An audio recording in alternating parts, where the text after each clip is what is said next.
The X Zone Radio Show is heard on radio broadcast affiliates worldwide, including AM 580 CFRA in Ottawa, Ontario, Canada.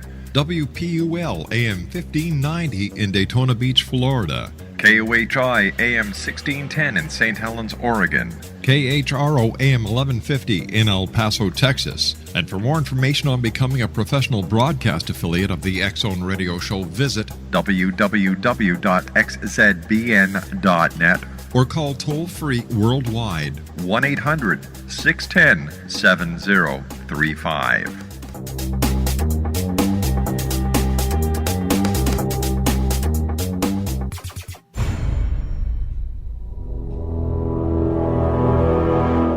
The X Zone radio and TV show is largely an opinion talk show. All opinions, comments, or statements of fact expressed by Rob McConnell's guests are strictly their own and are not to be construed as those of the X Zone radio and TV show or in any manner endorsed by Rob McConnell, Relmar McConnell Media Company, Talkstar Radio Network, its affiliated stations, or employees.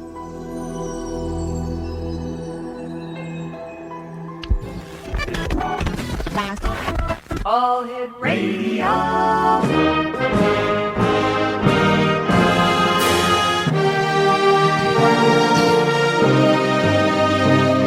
Welcome to the X Zone, a place where fact is fiction and fiction is reality. Now, here's your host, Rob McConnell.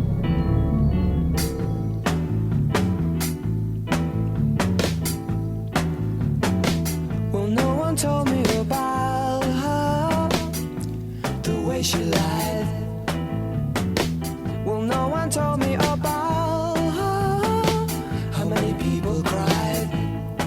But it's too late to say you're sorry. How would I know? Why should I care? Please don't bother trying to find her. She's not there. Well, let me tell you about the way she looked, the way she had tan, the color of her hair. Welcome back to the X Zone, everyone. My name is Rob McConnell. We're coming to you from our studios in Hamilton, Ontario, Canada, on the Talkstar Radio Network, X Zone Broadcast Network, UK High Definition Radio, Euro High Definition Radio, Star Cable, and X Zone TV. Once again, I'd like to welcome our newest affiliate to the X Zone broadcast family, KKRP, AM 950, Rainbow 95 in the beautiful state of Oklahoma. If you'd like to give us a call, toll-free worldwide, 1-800-610-7035. Email xzone@xzoneradiotv.com. On MSN Messenger, xzoneradiotv@hotmail.com, and our website, www.xzoneradiotv.com. My guest this hour is Joseph Laycock. He is a doctoral candidate at Boston University studying religion and society and is the author of Vampires Today, The Truth About Modern Vampirism. And Joseph, welcome to the X Zone. Joe, are you there? It seems, Joseph, are you there?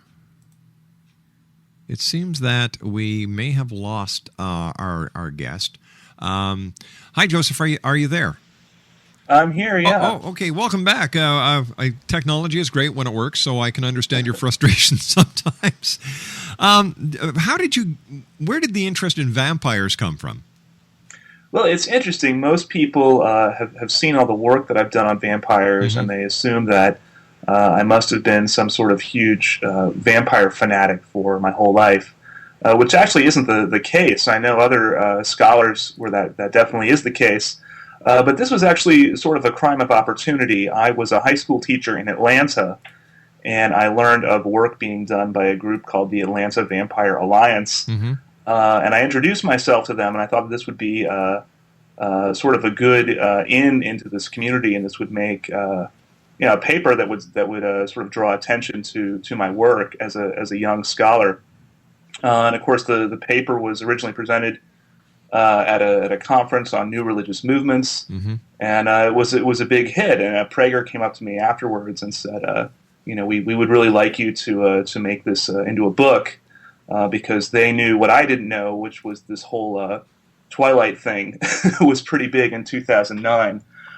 So they were seeking to sort of capitalize on the popular interest in vampires.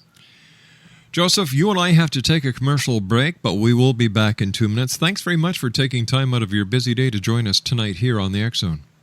Great to be here. Exonation, Joseph Laycock is our special guest. He is the author of Vampires Today, The Truth About Modern Vampirism. His website is http://people.bu.edu/JLAY. That's people.bu.edu/JLAY. And we'll be back on the other side of this commercial break in 2 minutes as the X-Zone continues from our studios in Hamilton, Ontario, Canada. And Hamilton is in between the cities of Toronto and Niagara Falls on Lake Ontario. We're smack dab in the middle of the Great Lakes Triangle. I'll be back on the other side of this commercial break. My name is Rob McConnell. This is the X-Zone. Don't go away. Sorry, how would I know? Why should I care? Please don't bother trying to find her. She's not there. Well, let me tell you about the way she looked, the way she had tan, the color of her hair. Her voice was soft and cool. When you were young and your heart was an open book, you used to say, live and let live. You know you did, you know you did, you know you did. But if this ever-changing world in which we live in makes you give in and cry, say live and let die. Live and let die. Live and let die. Live and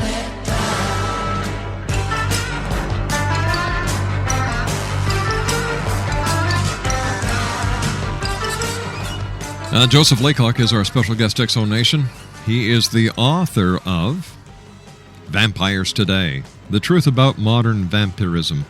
Now tell me, Joseph, what is a real vampire, and what types of vampires are there from this community? Well, this is a community of people that for a variety of reasons, call themselves vampires. Mm-hmm.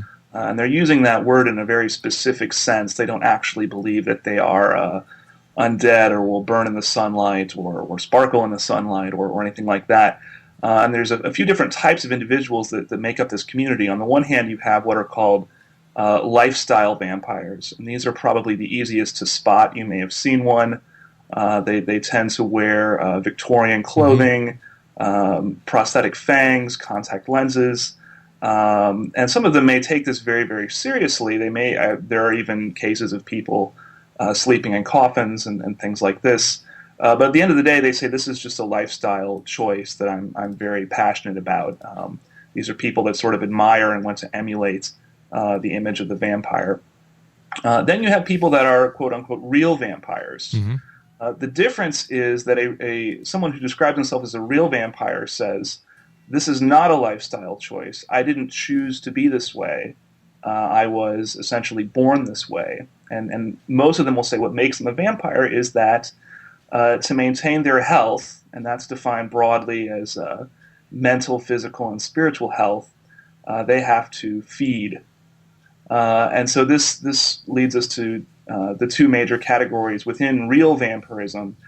You have individuals that actually drink blood, and these are called sanguinarian vampires within the community. Some of them drink animal blood, but usually it is small quantities of human blood that has been donated to them. And then you have the more common individuals called psychic vampires. Mm-hmm. And these individuals say that they don't have to drink blood, but that they sort of absorb the energy or kind of the life force, if you will, of people around them, and that if they don't get a supply of that energy, that their health will gradually deteriorate. So those are the three main types of vampires that comprise this community. Are vampires mostly teenagers, Joseph? That's interesting. The assumption is that this is an internet phenomenon, and that most of the people that make up this community are teenagers, and we now have some statistics produced by the Atlanta Vampire Alliance that shows that the majority, the largest demographic, are in fact teenagers, and many of these people may not think of themselves as vampires in 5 years or 10 years. It may be something that they grow out of. But during the research for this book, I met several vampire grandmothers.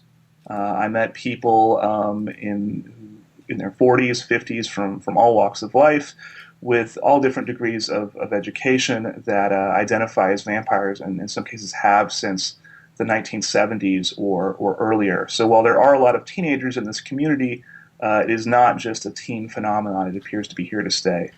What would a grandmother get out of being a vampire? Are the people that you've talked to, were they born vampires, or was this something that, for some unknown reason, they wanted to do? And what kind of sociological benefit would being a vampire have to anyone? Right. Well, this all depends on sort of how you look at it. If you look at it as an outsider, then you immediately start to jump to sort of psychological theories of, were these people abused? Is this why they have come to identify as a vampire? Do they feel alienated from society? If you look at it, however, from an insider perspective, they say that we were born this way. And we don't get anything out of it. In fact, I've met some vampires that said if they were given the choice, they would prefer to be like everybody else. They don't really like being different. But for vampires, they say this is like a race or having a medical condition or a sexual orientation. It's just part of their identity that they have no control over. Let me ask you this: would you consider vampirism a cult? Well, that's originally why I began studying this group. I'm a religion scholar, and there has been previous work by religion scholars on this community. Right. And originally, that's what we assumed, was that this was some sort of religious cult. And there are associations between a vampire community and groups like the Church of Satan. If you're interested in vampires, you may also be interested in sort of dark spirituality and things like this. But what I found when I actually did my research was that there were plenty of vampires, especially in the South where I was working, that go to church every Sunday, and they identify as Christians. So for a few of them, they said, vampirism is a spiritual path or even a religion to me. But many of them were, members of all different religions, including atheism. And this is one of the things that I argue in the book, is that when someone makes a claim that is so different from our everyday reality, like I am a vampire, we only have a few ways to sort of interpret that. And the two biggest ways that we have are either, well, you're just crazy, you have a mental illness, or this is a religious belief, right? And so I think that we need a third way to kind of think about this community, as neither dismissing them as mentally ill or interpreting this as a religion. It seems to be a third box. Speaking about religion, there's a little bit of vampirism in Christianity, because at the Last Supper, didn't Christ make a reference to the drinking of his wine as his blood? That's right, and there have been some very kind of edgy religion scholars that have noted all of the connections between vampires and, of course, Jesus, who rises from the grave. From the grave, right. And has people drink his blood and this sort of thing. It's interesting. I mean, there are references to drinking blood, of course, in many different cultures. And there is some speculation that our idea of vampires is basically a combination of pagan and shamanic beliefs from Eastern Europe, and that these beliefs were changed basically during the Dark Ages by the Orthodox Church. And that may be how this element of drinking blood became so important in vampire stories. So it is possible there's a direct connection between vampire legends and Christianity. Count Dracula, Vlad the Impaler, was he really a vampire? If you talk to a Romanian, they will say absolutely not, and this is terribly offensive. And they say this is exactly like if we believed that Abraham Lincoln had been a vampire. Vlad the Impaler was, of course, had this reputation as being a a dictator and doing anything that was necessary to protect Wallachia, his kingdom, from the Turks.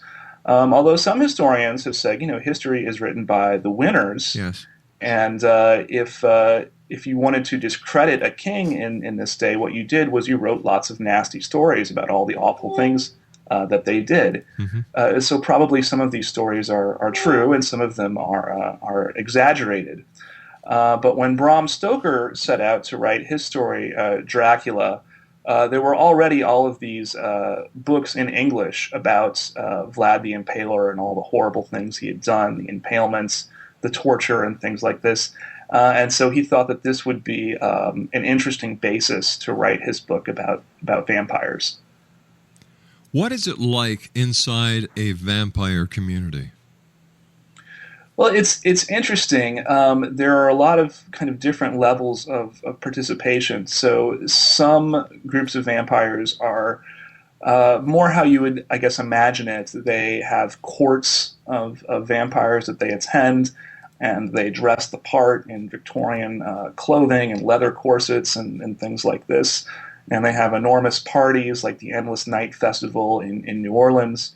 The group that I primarily worked with, though, is the Atlanta Vampire Alliance, and they are almost the opposite. These are very down-to-earth, studious, hardworking people, and they are almost sort of proud of the fact that they don't go to parties and stay up all night sort of churning out data about this community. And the reason they do that is because they believe that this is not about the way they dress or what parties that they go to, that this is actually a very serious condition that makes them different from other people, and they want to study that. So you do have vampires that look the part, and then you have people that are nurses, police officers, or live in the suburbs, sit next to you in church, and you would never, ever know that they're a vampire. Is there any physiological or psychological data that would actually enhance their belief that vampirism is indeed a condition? Well, the only data we have right now is produced by the community itself in this survey by the Atlanta Vampire Alliance, which is basically amateur science. Now, they did a very good job in designing the survey, and they received interviews from 1,000 people, 1,000 self-identified vampires. So it's a significant body of data, but it is ultimately suspect because it comes from within the community. And what they have said is, if you don't believe our findings, then we challenge you to do your own research, basically do better than what we have done. And so their preliminary data does show a very high rate of certain diseases like fibromyalgia, migraine headaches, this sort of thing. And they're interested in attracting the attention of recognized scientists that will take this further and do more detailed, more official research on this community. So it remains to be seen if there's anything there. All right, Joseph, please stand by. You and I have to take our commercial break with the news at the bottom of the hour right now. Exonation Joseph Laycock is our special guest. He's the author of Vampires Today, The Truth About Modern Vampirism.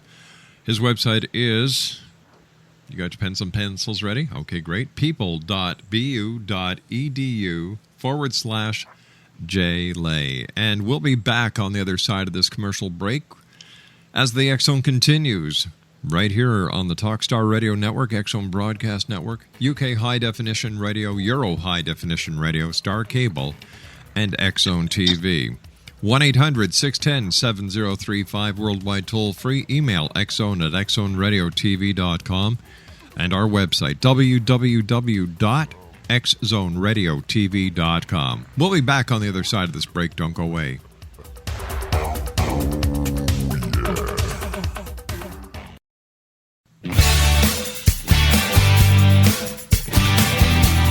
You're listening to the X Zone Radio Show, live and around the world on the Talkstar Radio Network, X Zone Broadcast Network, UK High Definition Radio, Euro High Definition Radio, and Star Cable. Our toll-free telephone number worldwide is 1-800-610-7035. Our email address, xzone@xzoneradiotv.com. on MSN Messenger, X-Zone Radio TV at hotmail.com, and our website, www.xzoneradiotv.com. It's all been done.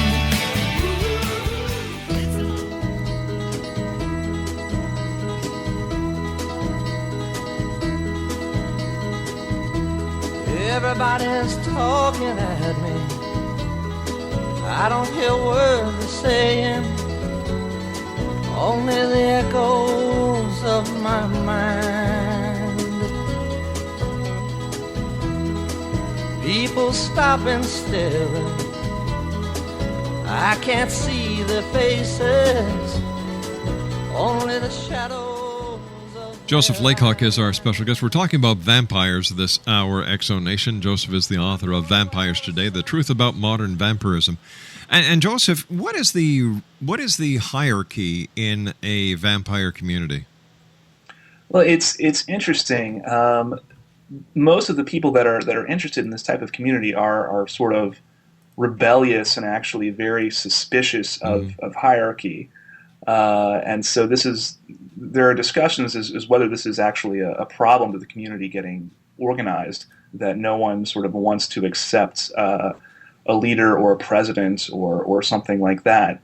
However, you have different sort of cultures of vampirism throughout the country. And so in the South, where I did my research, individuals that I worked with were very sort of democratic in how they organize themselves. If you go out to Los Angeles, no one really cares that you're a vampire. It's not.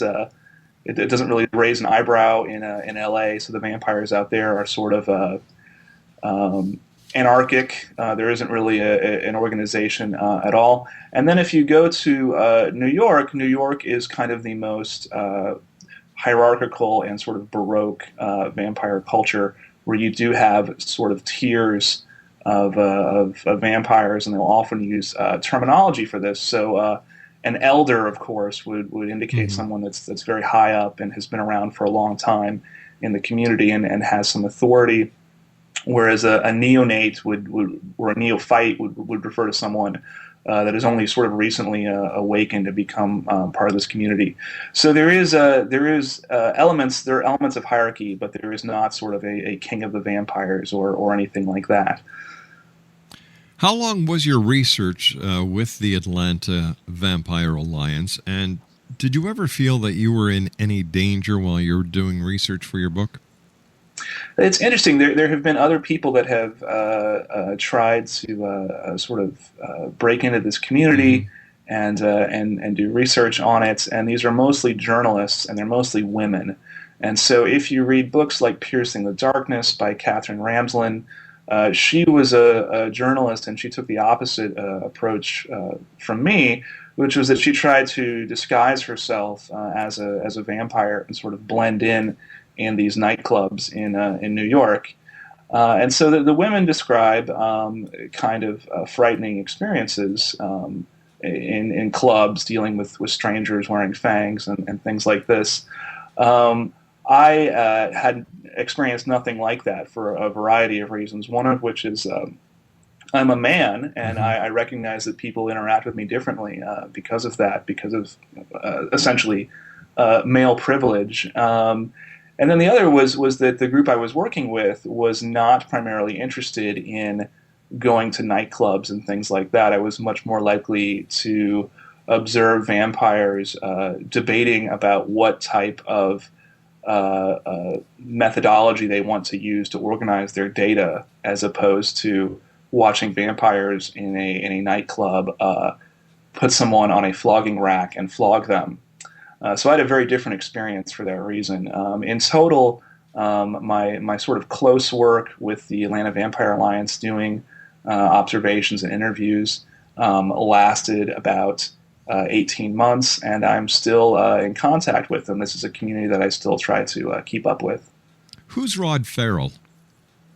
Rod Farrell was a teenager in 1996, and he identified as a vampire in a fairly delusional way, and he seemed to have been very, very gifted, very intelligent, very imaginative, and so he was able to sort of spin these elaborate stories about how he was a vampire and had lived numerous lives on Earth and had sort of a great destiny involving the end of the world, and attracted this sort of coterie of other teenagers around him.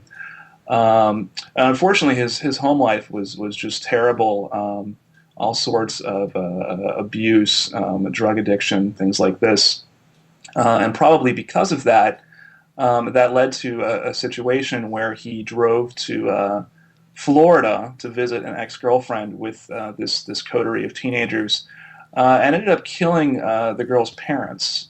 And this was a very high-profile case in 1996. Whoops. Are you still there? Did we lose our guest again?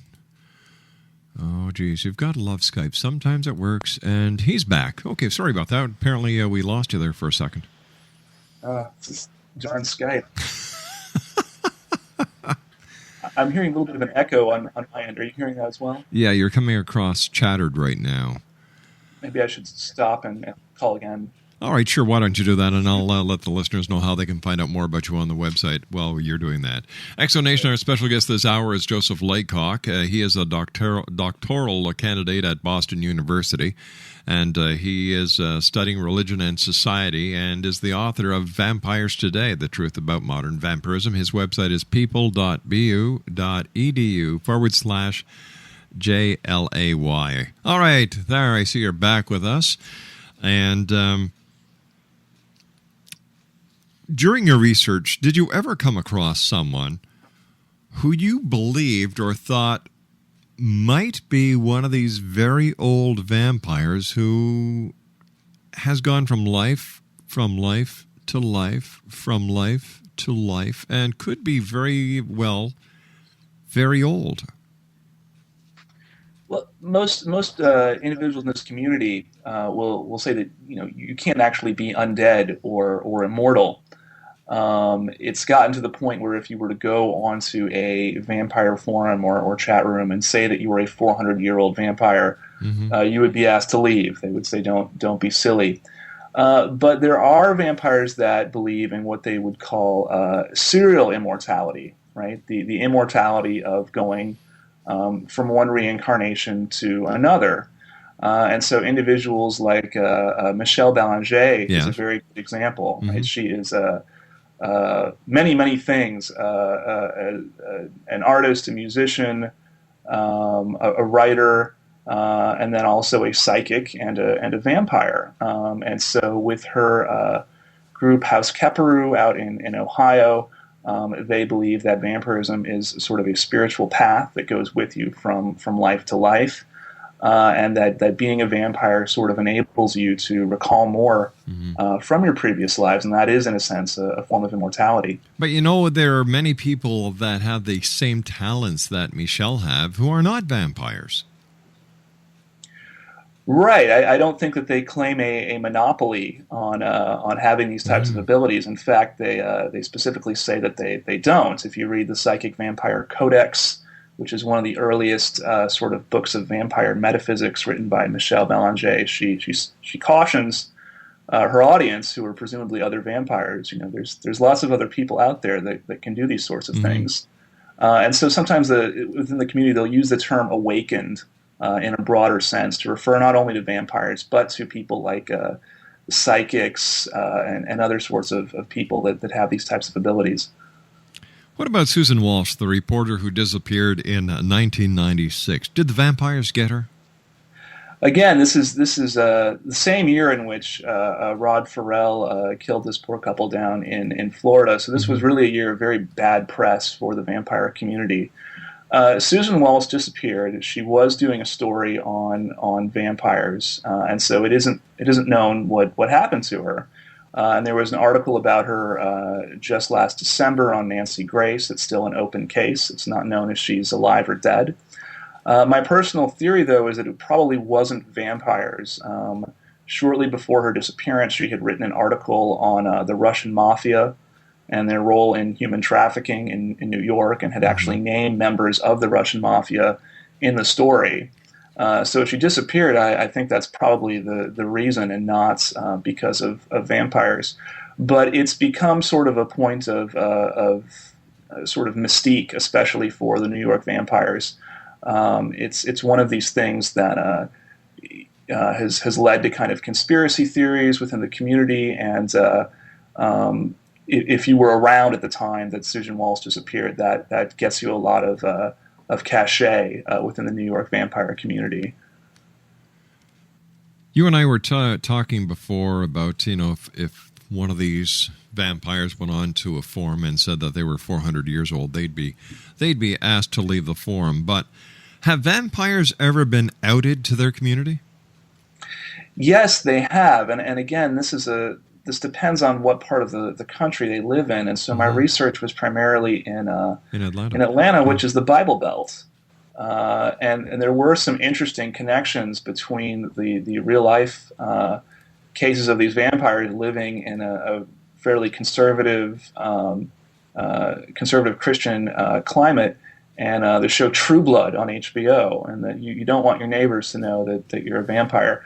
So unfortunately, there were some cases. There was one where a vampire did an interview with a local newspaper, and unfortunately it was a fairly small town, and there were enough details in the article that this basically outed the vampire. He was asked to leave his church and to remove his children from a private school they attended.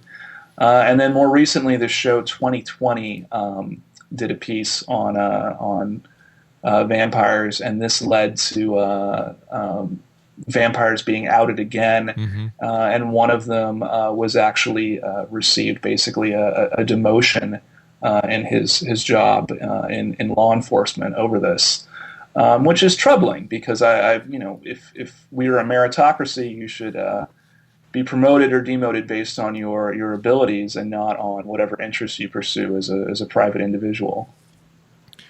Why do you think werewolves, vampires, and other,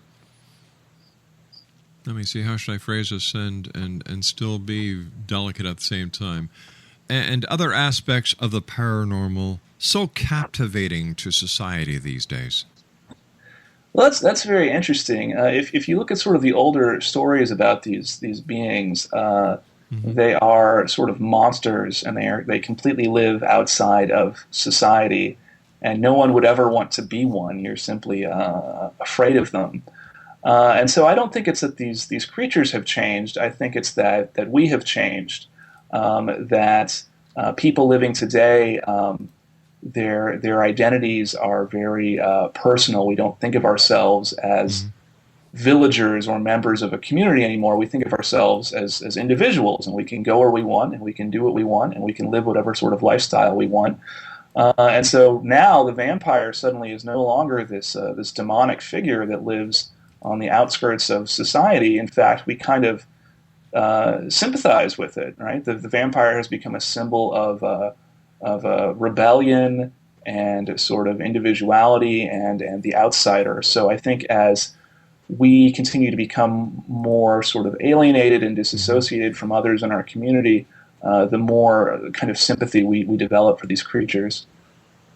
Is there a difference between a vampire and a goth, or are they relatively close to each other, where one just doesn't have anything to do with blood and the other... What's the difference here? Because, a number of people assume that a goth and a vampire are one and the same. Right, and this is actually a somewhat sensitive issue. Of course, the cartoon South Park dedicated an entire episode to this, and this sort of feud between vampires and goths. So goth is ultimately a lifestyle. It's about music and clothing and this sort of thing. For some vampires, they believe it's a lifestyle, but my book is concerned primarily with people who say it's not a lifestyle choice. It's not about the way they dress. And therefore, they're two different things. It's like comparing apples to oranges. Now, there are a lot of vampires that are easy to spot because they wear kind of gothic clothing, the black clothes, the Victorian styles, and so forth. But there are also plenty of vampires, again, that you would never spot. They wear jeans and T-shirts and sandals and shop at Walmart and what have you. And so the Atlanta Vampire Alliance, one of their questions was simply, do you consider yourself goth? And something like 40% of the vampires interviewed said yes, but then 60% said no. So a slight majority said, we're not goths. Mm-hmm. And I think the Atlanta Vampire Alliance was a little bit pleased by that because they're very interested in showing this isn't about the way you dress. This is about something else. Would you say that it's a lifestyle? Again, there's an insider and outsider perspective. If you're an outsider, then all vampires are, have in some sense chosen to do this, and it's their lifestyle. But if you're an insider, it's absolutely not a lifestyle. And this parallels the debate about the gay community. Right? There are lots of people that still believe being gay is a lifestyle. But if you talk to an advocate of the gay community, say it's absolutely not a lifestyle, right? That they have no control over their sexual orientations. There's an interesting parallel there. Joseph, stand by. You and I have to take our final break. Joseph Laycock is our special guest, X-Zone Nation.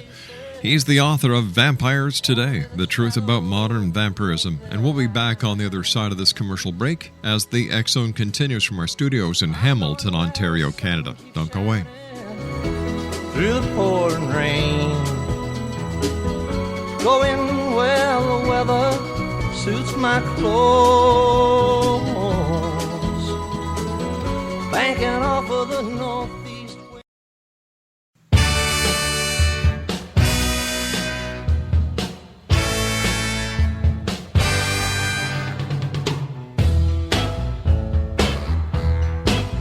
I'm gonna wait till the midnight hour.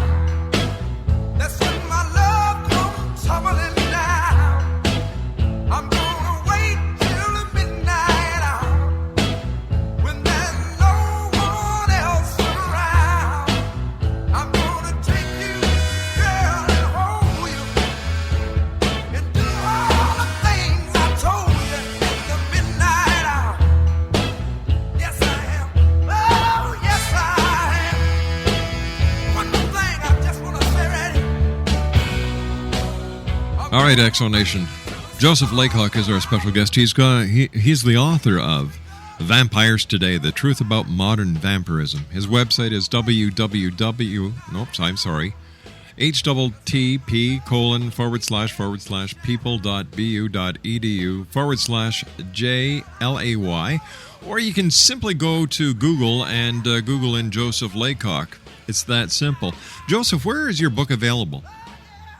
Well, Prager is an academic publisher, so it's only available online, either through Amazon or through Prager's website, and it's pricey. So they sell primarily to universities and public libraries. If you'd like a copy, you can buy your own, or you can just ask your local public library to get a copy, and then you can read it, and others can as well. Why is the study of vampires so important? Aren't they just weirdos? Well, one of the important the reasons that studying religion in general is important is because America is a democratic society with freedom of religion, and we have to find a way to incorporate different types of people with different beliefs and find a way to have a harmonious society. But how do we classify vampirism as a religion? Well, I don't classify vampirism as a religion, but it's important to study for the same reason.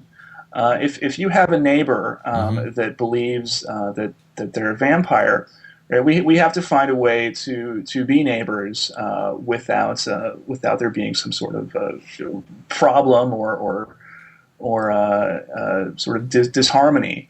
And so I think that vampires are sort of the kind of canary in the coal mine, and that if they're having problems because of their identity, then all of us are in trouble. A good example is this person who got in trouble at work because he was basically outed by this 2020 piece, right? If they're firing you for being a vampire, then who is safe, right?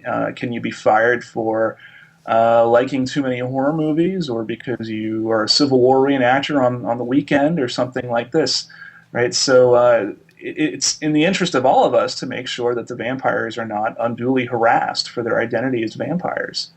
So tell me, do they like garlic? Are they afraid of a silver bullet? And what about the old stake right through the heart? Well, of course, they'll be the first to point out a stake through the heart will kill just about anybody, vampire True. or human. Through the research from the Atlanta Vampire Alliance, they've asked about allergies and things like that. We haven't found any sort of consistent pattern. So garlic, silver, it doesn't look like these will be good bets against the real vampires. Joseph, I want to thank you so much for joining us tonight. It's been a great hour talking to you, and very enlightening when it comes to vampires. Continued success. We look forward to talking to you again in the near future. Thank you very much. All right, Exo Nation, Joseph Laycock has been my guest this hour. people.bu.edu/JLAY, or just go to Google or any search engine and type in Joseph Laycock Vampires, and you'll have all the information you need. I'll be back on the other side of this commercial break with the news as we continue from our studios in Hamilton, Ontario, Canada, right here in the X Zone. My name's Rob McConnell. Don't go away.